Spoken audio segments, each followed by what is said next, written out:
Panginoon, maraming salamat sa laging pag-alalay sa amin, sa laging pagtulong sa amin. We really appreciate all these things sa aming mga buhay.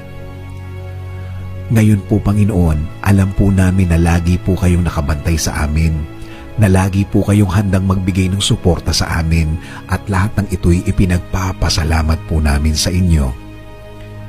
Aaminin po namin sa inyo, Panginoon, na hanggang ngayon ay kailangan namin ng tulong nyo, na sa panahon ngayon, feeling po namin na mas bumibigat ang mga problemang dumadating sa aming mga buhay. At inaamin po namin din, Panginoon, na minsan kami ay naghihina at feeling po namin, Lord, na paggrabe na ng paggrabe ang aming sitwasyon ngayon, na alam din namin na masama din ang epekto sa aming pamilya. Pero Lord, as always, the more na namumroblema kami, the more na mas